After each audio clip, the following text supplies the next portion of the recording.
All right, guys, welcome back to the Q&A part 3. We're with McLean this time, and we're gonna go ahead and answer your guys' questions. We have about 30 questions in here, so let's just hop on in. Okay. Question number 1, which part of the body do you think is the most trickiest to tattoo? Asked Jillian. I'm gonna go ahead and say one of the trickiest for me is the throat, anywhere like around the neck area. The throat. Yeah, just like leaning in on that area and putting your body weight around their neck is just like not the easiest. Right. Yeah, and it's just kind of like thinner skin and stuff like that. So what about you? I would say the throat for sure. I would also say the stomach. Yeah. The stomach's super painful. And like fatty. And fatty and stretchy, so yeah, it can be pretty difficult as well. Have you tattooed the armpit? I've never tattooed an armpit. I feel like that has to be weird too. That would definitely be hard. All right, number 2. What besides tattooing would you say is your greatest purpose in life? Asked Andrew Carter. I would say besides tattooing, just like helping others, spreading positivity and love, and giving back. Yeah, I'd say those are all good answers. What is your favorite tattoo convention and why?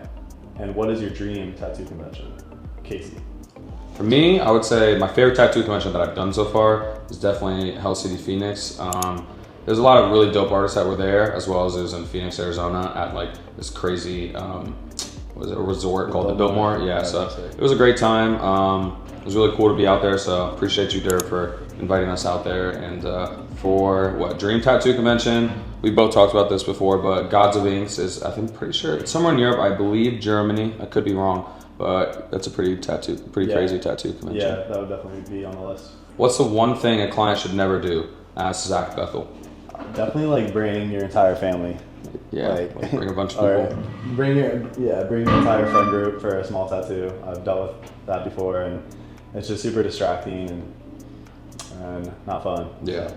I would say definitely that, as well as like you should never just make sure you're clean, make sure that you shower, make sure that you don't get drunk the night before, smoke a bunch of weed, use your brain, it's like we're literally doing a procedure on you, so I would just try to make sure that you're prepared for it as best as you can. Do you do other art outside of tattooing? Asked Jillian. Yeah, I do. I don't do as often as I would like to, but I still draw. Working on 2 projects for Christmas right now. And then besides drawing, I haven't really done too much. Both of us want to get into painting a little bit more, but for the most part, I feel like I'm pretty occupied on tattooing. So, when I get a chance, I try to. Right. What about you? Besides tattooing, I definitely draw. Yeah. I want to get into painting as well, start some cool projects on the side. Mm-hmm. What has been the greatest learning experiences since raising a daughter? Asked Dylan. It's a good question. I would say the greatest learning experience would be patience, having patience. They really look up to you and watch your every movement. Yeah. So having patience through the whole process, if they're acting bad or if you're in public, or you need them to, you have to leave and they have to get ready and they don't want to. Yeah. You can go about it 2 ways. You can either, kind of scold them or yell at them, but they're gonna reflect how you act. Yeah. So having patience and being calm, it's gonna really show and reflect in their personality. Yeah, that's good. I don't have any kids, so I can't really answer that one. But I would say it's cool to see them, be dads and live that life, and it's a cool example for me. I mentioned this before, but all of the guys in here are all girl dads. So got a girl dad here, Justin's a girl dad, Armani's a girl dad, and Andrew's a girl dad. So if I ever have a kid, statistically speaking, I might also be a girl dad. So I guess we'll find out one day. One day for sure. All right. Okay. If they both paid the same, who would you pick? Tattoo artist or content creator? Asked Tony. Well, that's a pretty dumb question, Tony. No, I was kidding. But tattoo artist. First things first, we're artists. We've been artists our whole life, and always have been drawn to that and had a passion for that. So content creating is something that we've learned to do through the way that tattooing is portrayed now through social media. I've always loved doing content. I would say I love doing content a little bit more than some of the guys in here, but no matter what, I think I would always rather be an artist. Yeah. You kind of have to be a content creator now too. Yeah. What's one thing that you would do differently if you could do your business again? Asked Shelby Lawrence. One thing I would do differently, I wish I just kind of got into a shop a little earlier. I was tattooing at my house for like 3 years on the side, and I just think that if I got into a shop a little earlier, kind of would have sped up the process for me. Yeah. I don't really have any regrets doing that, but definitely think that's the only thing that comes to mind. Yeah. Do differently. I think, I don't know. I mean, I definitely took a lot of things serious off the bat, but I think there's just some things that you could like weed out a little bit better. So like at the beginning, I think I was still going out and partying a little bit more than I should have. Most of the stuff is minor things, like the way that my whole career and everything took off. It all kind of like worked out in a really good way. That when I look back, it's like minuscule things that I would like change, but overall, like as of now, I feel like I've had good guidance with like these guys that it's kind of like helped me not have a lot of those regrets. Like not doing big pieces at the beginning. I made sure I stayed away from like doing these big realistic things because he always told me that I would like look back and regret it, and you know, so I trusted him and went along the process. In a way, yeah. I mean, but kind of sometimes you have to jump into. Yeah, I mean, there's still some pieces I didn't love, but you know. Yeah. Do you want to tattoo forever? Asked Zach Bethel. Yeah, I would say I want to tattoo as long as I can. However, I don't want to tattoo, you know, just to pay the bills for my whole life. I want to just do it as like, so say I'm older, I might pick up some projects because it's like something that it's my style and it's super large scale and it's something I'm really into. I think that I'll be doing those when I'm older, but it might not be like an everyday thing, grinding, like paying the bills, doing that. Yeah, I think I want to tattoo as long as I can. I realize that there is a shelf life for us just because of like joints and, you know, health issues and all that stuff. So as long as I can tattoo, I'm obviously going to love to tattoo. And even if I can't anymore, there's going to be some sort of art form that I'm going to be able to like express myself through. Would you leave Columbus, and if so, where to? Asked Jillian. I will probably always stay in Columbus, at least as like my main homestead. But I would possibly consider opening a studio in Florida. And probably just go down there in the winter, hop back and forth. Yeah, cold weather, especially today. For sure. It's not feeling the best. Being somewhere down south or out west is definitely a necessity at some point. For sure. I would say, kind of like how he said, Columbus is definitely going to be a home base unless an opportunity arises. I'm not looking for anything, you know. I'm never also going to like just not have a closed mind to going somewhere outside of Columbus, but it would just have to make sense if that, you know. And if we would open a shop in somewhere else, you know, boom, maybe that would be what would make sense. So Ethos Part 2. No, I'm just kidding. Where would you live if you wanted to tattoo in a shop somewhere else? Like, would you want to do West Coast or? I don't know. I mean, I'm cool. I like Florida. It just really depends. Like, I'm not against anything. It just needs to make sense. It has to be the right fit. Because like when I was in LA, like it's cool, but like, I couldn't see myself living there. For real? You know? No, it's just like I can see you I just don't like the city. It is a lot. It's just like really dirty and shit. Like I feel like living. I don't think I would. Maybe I would live outside of it and then work there. Yeah. But I don't know for sure. What does it mean for a tattoo to have flow? Asked Zach Bethel, the flow master himself. What would you like to say? I would say like to have flow in a piece, it just kind of is some sort of object that can like make your eye travel throughout the piece, whether it's smoke or leaves or just the shape of the anatomy of the tattoo. Flow is going to complement the person's body and anatomy. So yeah, what he said. Worst tattoo you have seen anyone do? Asked Luke Albu. I think it's like the worst / funniest, but if you guys ever seen the tattoo where it's the Jesus right here and then your hand is Jesus' hand? Yeah, basically now your hand is Jesus' hand. So whatever you do with your hand, Jesus is doing. And I'm not gonna say exactly what that means, but I'll let you guys use your imagination on why that could be an issue. So that's the worst tattoo I would say. Like those tattoos, or like when people just like do the body mods to their face. Yeah. And it's like they go all blacked out. There's just no coming back from that. Yeah, and it's definitely a big decision. Yeah, if the person's happy, so be it. But yeah, sometimes I just feel bad for those people. Yeah. Will you tattoo something you're not super stoked about, or do you stick to your interests? Asked Zach Bethel. Typically, you have to consult with me first, and I have to approve the idea before we even tattoo.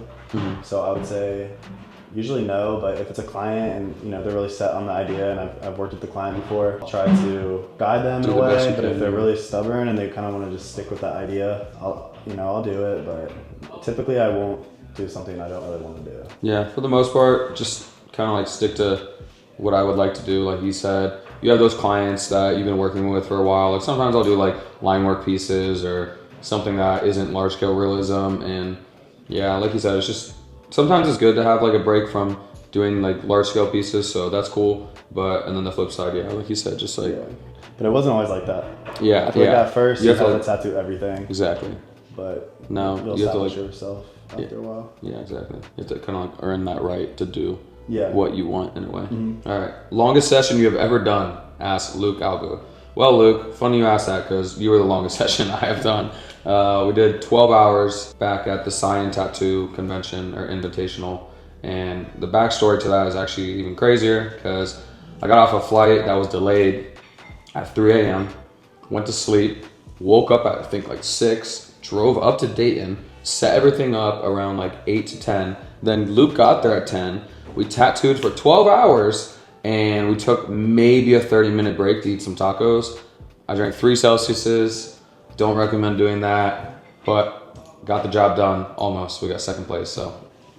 Mad respect to you, Luke, on that one. That's crazy. Yeah, Luke's a beast for sitting through that. Mine was probably 8 to 9 hours. Yeah, I do that on like a Wednesday. I told him. Good for you, buddy. Good for you. All right. Best advice for a beginner tattoo artist, Shaq. Man, I would say practice your craft every single day.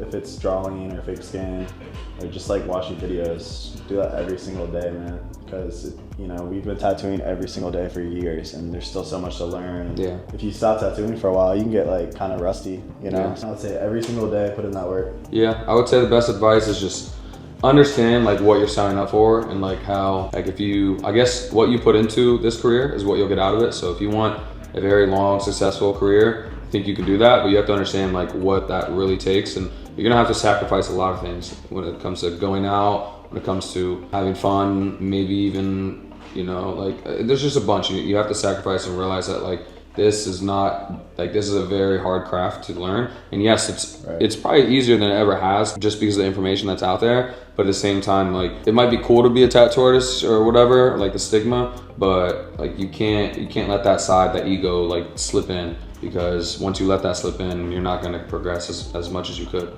So that's my best advice, I guess, to a new artist. What all do you like to have designed before you start the first session of a sleeve? Asked Zach Bethel. I think it depends. I mean, what I would like to for like a full sleeve would be obviously the whole thing, but we don't always have that luxury because it kind of depends on what the client, like how much they want to commit to and how much they know of the sleeve that they want to get done, like how much, you know, the primary imagery and stuff like that. So I would like to have it all done, but typically I would at least like to have like the exterior of either a leg or arm sleeve done and like designed up so that we can like flow it all together. Like the references. Yeah, exactly. All the references set out. Yeah. And then in person, I like to accessorize with the person. Sometimes you'll plan it out and then the person will change their mind. Like you might think thorns might look sick and stuff, but then they're so anti-thorn, so you have to pivot. Right. So yeah, adding accessories. I never use that word. I need to use that. Accessories. Accessorizing. Because I always say like primary images, because that's how and then I'm like secondary, but it's also like kind of like primary, secondary, and then accessories. Yeah. Which is like when you use like negatives and the stuff in the distance. Yeah, exactly. So. Dream client asks Luke Albu. So basically, Luke is just trying to insinuate. You, Luke. Yeah, Luke. It's obviously you. He actually refers to himself as what is it called?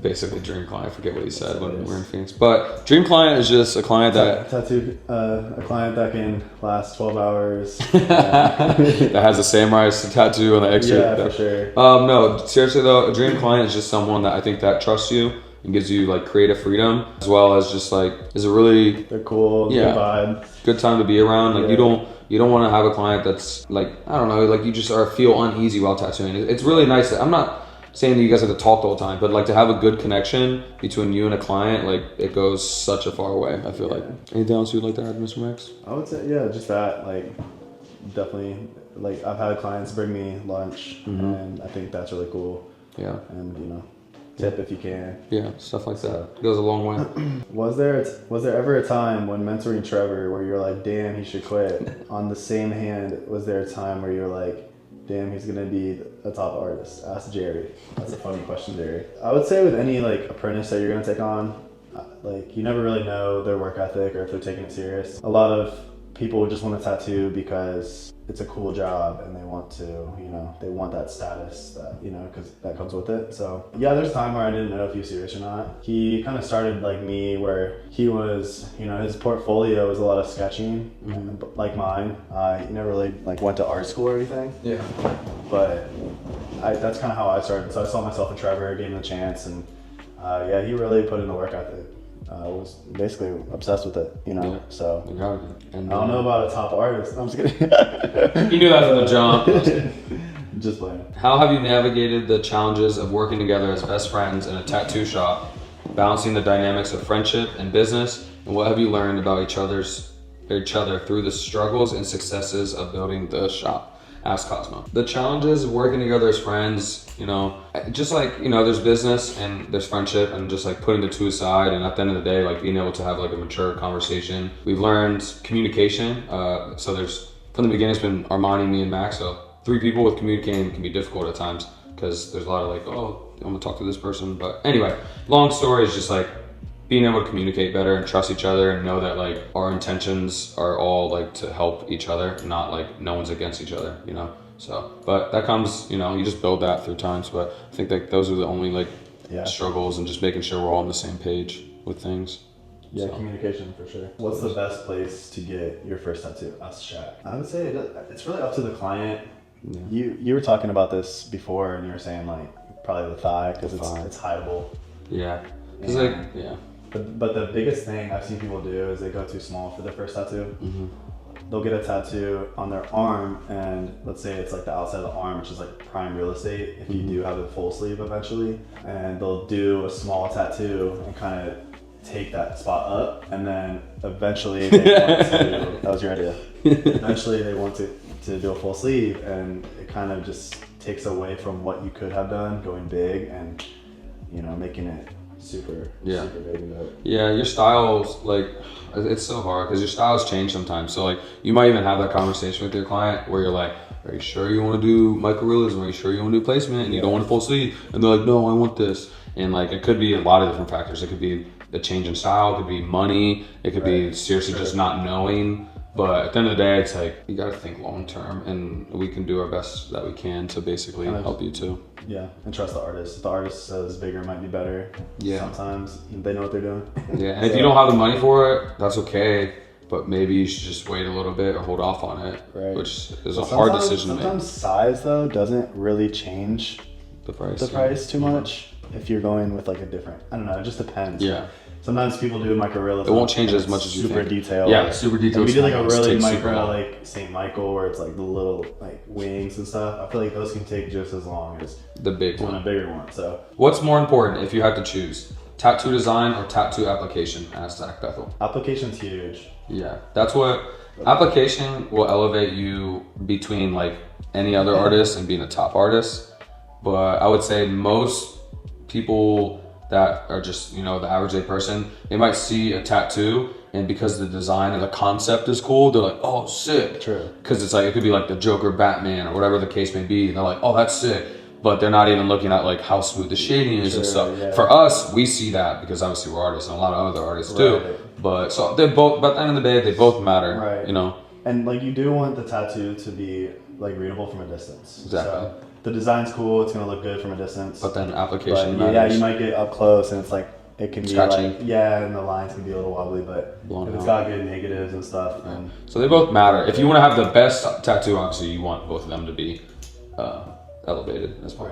Elevated. Who do you look up to in the industry? Asked Zach Bethel. There's a lot of people in the industry. People that like have, they've been doing it forever, and they've created like a team under them. Mm-hmm. So like Robert Foe is one of them.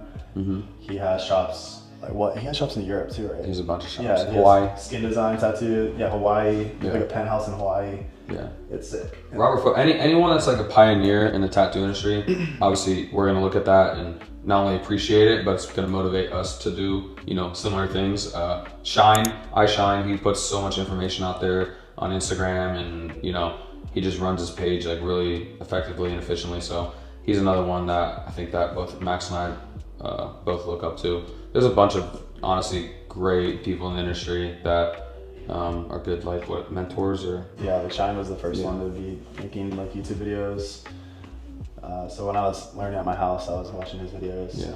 Pony Lawson, I was watching him when I was first starting because he did like tattoo critiques where people would like send in their stuff to get critiqued. And then it was a good way for me to learn what like someone at his level would say about tattoos, because then like that helps you be like, okay, I should do this, I shouldn't do this. You know, it's almost like, yeah. So anyone that does that. Lil B tattoo, I used to watch. Yeah, Lil B tattoo. That was like his OG, flow, OG. Yeah, his flow went crazy. How have your individual tattoo techniques evolved over time? And how do you inspire or challenge each other to grow as artists while working together in the same shop? Ask Cosmo. Cosmo's using AI Yeah. for his questions. Cosmo for sure is. I mean, I think our tattoo techniques have evolved probably just like smooth shading, getting the blacks blacker, and then like the designs have always designing always can get better and better, because like I feel like other people, like other artists as well, are getting better, so it pushes you because you're like, oh, that's a good idea, or and then you like take things from here and there, and then you have your own ideas, and so that's always gonna grow as through your career.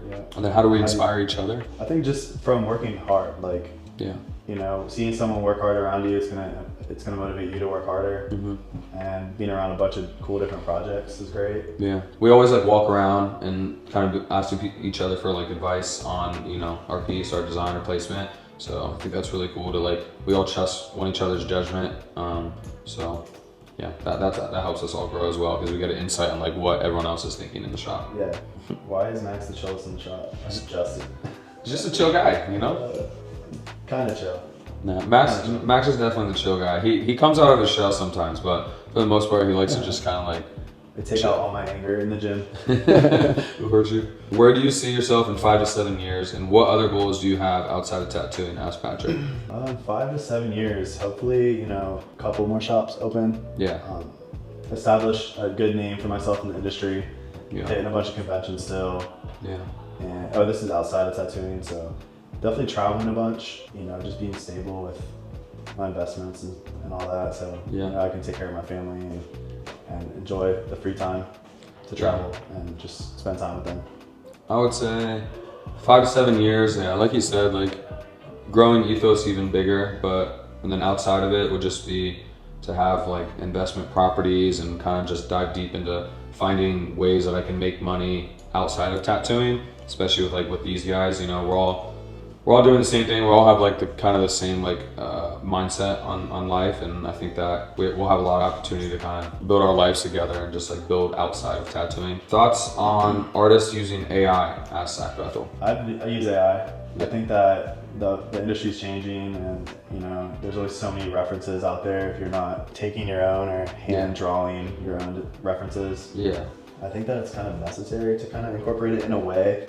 I wouldn't let it just create your entire design for you. Yeah, you need to definitely tweak it. I would use it to kind of pull parts from something to make it your own and stuff. Yeah, I would say, I mean, I've liked AI since the beginning. Way back before AI blew up, or before they had Midjourney and stuff. I messaged him and Armani about AI because my dad said something to me about it, and I remember sending them like some long message. Started AI. No, all I wanted to do was like basically like, let's see if we can create an app, but like we would have never been able to. Say? You were like, I sent a long message, make been an like, app where you just ask it your design. You can ask it as like a designer ever to tell you. And do you want to know what you guys responded? I still remember. No, you told me, you asked me if I smoked weed. Because I don't smoke, and you guys were like, did you smoke? Probably the way you presented it, you were like, yo guys. No, but yeah, I always thought it was a good idea, just because like how he kind of touched on is just some of the references were like oversaturated, where think about it, some of the best references, you know, like you can only take them through pictures. So if you had a way that you could create your own, but it still be a high quality, then, you know, and that's basically what we have now through like Midjourney. I've always been about it, as long as, like you said, as long as you're tweaking the design, making it your own, adding in these other accessories and these pieces, and thinking about like, you need to make it, I mean, you're creating art. So if you're not creating art and you're letting the robot create the art, then that's where I have an issue. But as long as you're actually, you know, still trying to create while using it, then I think that's totally fair and fine. So for sure, there's like parts with like AI too that where AI is still making mistakes. Oh yeah, like hands, you see like hands, like they'll make hands with like 6 fingers and all that. So. Yeah, I've noticed sometimes the eyes are far apart too. It's like being mindful of that. Yeah, so you have to really like be careful when you use that, because sometimes you might start with that process and then catch it, you know, and be like, dang, I need to change that. Yeah. All right, last question. an AI question through Cosmo. What was the most challenging part of transitioning from an apprentice with little experience to becoming a tattoo artist? And how did your mentor's guidance shape your growth both as an artist and as a person? Asked Cosmo. Well, I would say some of the biggest challenges from apprenticing to becoming like a full-time artist, just the struggle of like imposter syndrome, I guess, like doubting yourself, trying to like, am I good enough? Am I gonna even get to that level of like where I'm actually doing dope pieces? Because you're really hard on yourself at the beginning. I'm so hard on myself now, but I think then like you don't even have that, like you don't have like a bunch of people telling you, like you're like, oh, you're doing good things. Like at that point, like it's just kind of you, and you got to prove yourself. So I think that was like a struggle, was just like proving yourself and like gaining that respect and stuff like that. Yeah, overall wasn't too bad. What's the end of it? Oh, and how did your mentor's guidance shape your growth? Max helped a lot because Max was doing really cool pieces, and he had like some cool clientele. Like he was tattooing some like, I remember like Olympic players or like OSU guys, and I thought that was cool and motivating for me because I'm like seeing him doing cool things. He's doing he's doing really good tattoos. So I'm like, shit, I can't just do some shit work compared to like, I think I would have been more like, what's a good term? I would have been more like maybe lackadaisical if Max wasn't that good, in a way. Cause like, so in a way, like you kind of set the bar and like made something for me to chase after. Sometimes if you don't have someone that is like on you about it, you can kind of get away with some stuff. Exactly. Yeah. You need someone there that is like just like being a parent. Like you need someone that's gonna kind of be a little hard on you, because if not, then that leaves, room for you to just be lazy or, whatever. Just like cut corners. Exactly. Yeah. You need to take it serious, and you won't take it as serious if, someone's just babying you through the process. So I think that's a pretty good answer. Yeah.